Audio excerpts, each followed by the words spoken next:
क्रमांक 2 लक्षवेधी श्रीमती मंदा क्रमांक म्हात्रे. 2. छापल्याप्रमाणे.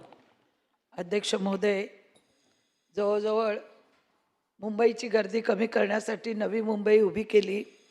या नवी मुंबई उभी राहताना भूमिपुत्रांनी जो 50 ते 60 वर्षापूर्वी आपल्या पिकत्या जमिनी सरकारला सिडकोला आणि MIDCला दिल्या. आज आम्हाला जवळजवळ 60-70 वर्ष झालेल्या राहत्या घरांना नोटिसे आलेल्या आहेत. नोटिशींसाठी पालिकेने उत्तर दिलेलं आहे.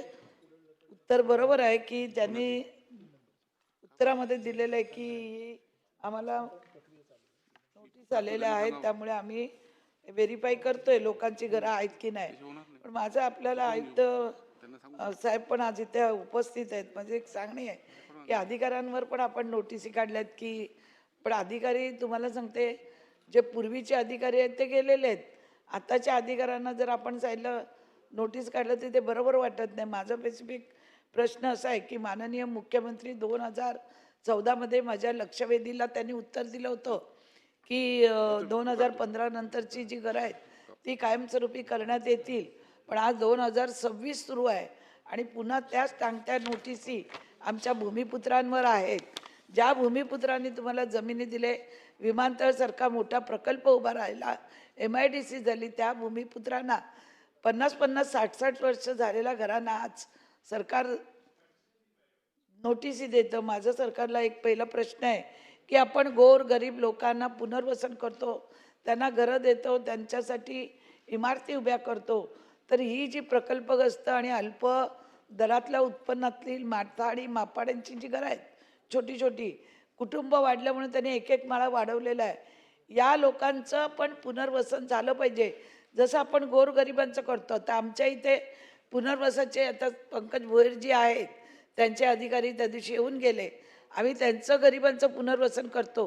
तर या भूमिपुत्रांच्यासाठी काही एखादा प्रकल्प महाराष्ट्र शासन काही राबवणार आहेत का? त्यांच्यासाठी काय अल्पदरामध्ये घरं उपलब्ध करून देणार आहेत का? जोपर्यंत तुम्ही घरं उपलब्ध करून देत नाही तोपर्यंत हे अनधिकृत बांधकाम हे वाढतच राहणार. आणि याला खऱ्या अर्थाने चूक आहे सिडकोची. सिडकोनी 12.5% भूखंड वेळेत दिले असते तर लोकांनी अनधिकृत बांधकामं बांधत गेली नसती. माझं प्रश्न एवढंच आहे मंत्री महोदय की आपण आमच्यासाठी प्रकल्पग्रस्तांसाठी एखादी योजना आणावी. दुसरी गोष्ट आहे की या ज्या नोटीस आल्या आहेत त्यांना स्थगिती देण्यात यावी.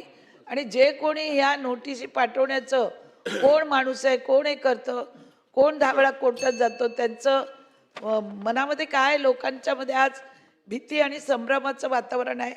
तर या नोटिसींना स्थगिती देण्यात यावी आणि पालिकेने चांगले वकील देऊन या केस लढून आम्हाला दिलासा द्यावा प्रकल्पग्रस्तांना.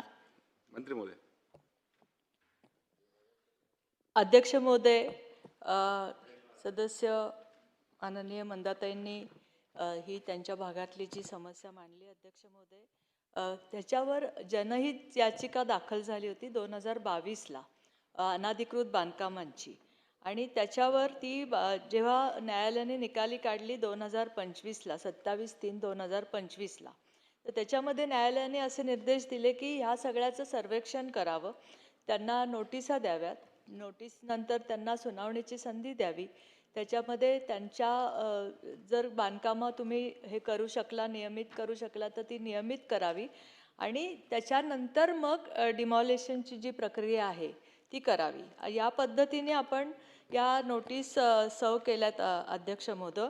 पण मी या आपल्या माध्यमातून हे सांगू इच्छिते की आता ह्या ज्या नोटीस त्यांना दिलेल्या आहेत या सर्व लोकांना, तर त्या लोकांना आपण ही संधी पण देतोय की त्यांनी आपल्याकडे नियमित करण्यासाठी यावे जे पण आहेत त्यांनी, आणि आपण त्यांची जी बांधकामं आहेत तर ती नियमित करून देऊ.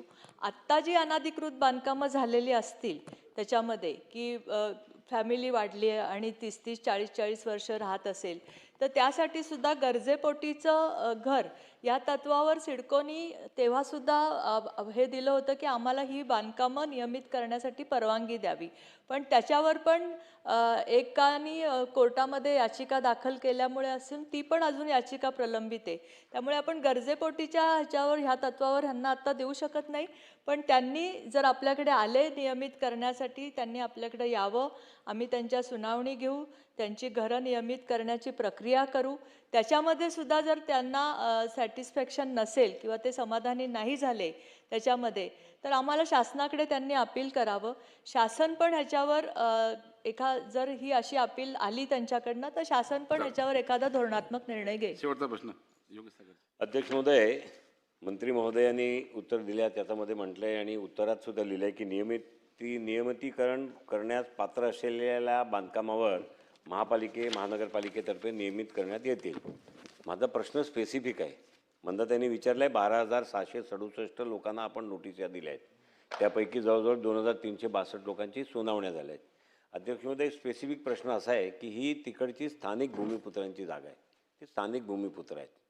आणि अध्यक्ष महोदय, आपण गावांचे सीमांकनाच्या संदर्भामध्ये निर्णय बरेचशा वर्ष प्रलंबित आहेत. काही ठिकाणी झालेत, काही ठिकाणी नाही झाले. स्पेसिफिक प्रश्न असा आहे की ही बांधकाम नियमित करण्यासाठी मॅक्झिमम लोक म्हणजे अधिकाधिक लोकांना त्याच्यात समाविष्ट करता येणार अशा पद्धतीने आपण सरकार या संदर्भामधले कुठलेही नियम किंवा कायदे बदलणार आहेत का किंवा काढणार आहेत का? त्या आधारावर ते टिकू शकतील, अन्यथा कोर्टात ते टिकू शकणार नाही. आणि म्हणून सरकार म्हणून आपण त्या मूळ भूमिपुत्र जे नवी मुंबईच्या विस्तारात राहतात त्या भूमिपुत्रांना न्याय देण्यासाठी आपले नियम व कायद्यामध्ये अधिकाधिक लोक पात्र होतील किंवा नियमितीकरण करत असतील याच्या संदर्भातला निर्णय हे 14 जुलैच्या सुनावणीच्या अगोदर करणार का? अध्यक्ष महोदय, मंत्री महोदयांनी याचा स्पेसिफिक उत्तर द्यावं. मंत्री महोदय. अध्यक्ष महोदय, मी पहिल्यांदाच सांगितलं की हे जे लोक आहेत त्यांनी महानगरपालिकेकडे त्यांचे बांधकामं नियमित करण्यासाठीचे प्रस्ताव दाखल करावेत. आणि जर तिथे त्यांचं सॅटिस्फॅक्शन नाही झालं तर शासन ह्याच्यामध्ये निश्चित एक धोरणात्मक निर्णय घेईल. शासनाकडे त्यांनी त्यावेळेस यावं. चला झालं ना. येत आहे खाली उत्तर ऐकण्यासाठी मान्य आहे, नाही. बोला, मान्य आहे. प्रश्न सुटले पाहिजे ना अध्यक्ष महाराज. बरोबर. माझा स्पेसिफिक प्रश्न आहे की या संदर्भामध्ये नियम व कायदे बदलावे लागतील. जर ते नियमितीकरणसाठी तुमच्याकडे आले तरी तुम्ही आत्ता सध्याच्याच नियमावरती निर्णय देणार आहात, सध्याच्याच कायद्यानुसार निर्णय देणार आहात. आपण त्या संदर्भामध्ये 14 जुलैच्या हिअरिंगच्या अगोदर अधिकाधिक लोक नियमित होतील त्या पद्धतीने त्याचा फेरफार करण्यासाठी एक बैठक आपण लॉ ज्युडिशरीचे लोक, महानगरपालिकेचे युडीचे लोक आणि स्थानिक आमदार त्यांच्यासह आपण अशी एक बैठक करणार का? मंत्री महोदय. अध्यक्ष महोदय, आपण सगळ्या गावठाणाची एकतर आपण मोजणी करून घेऊ. त्यांचा विषय मला कळलेला आहे, कारण जेव्हा आता बांधकामं झाले, समजा आम्ही 1.5 FSI त्यांना अलाउड करत असू, तिथे जर जास्तीचा FSI आणि जास्तीचे हे मजले बांधले असतील तर त्याच्यासाठी शासनाला एक निर्णय घ्यायला लागेल. पण अध्यक्ष महोदय, त्याच्यासाठीचं अपील किंवा त्याच्यासाठीचा प्रस्ताव ह्या लोकांनी करावा हेच मी सांगत आहे. आणि ते केल्यानंतर आम्ही आत्तासुद्धा गावठाणाची मोजणी करू आणि त्यांचं अपील झाल्यानंतर आम्ही त्याच्यावर निर्णय घेऊ. चला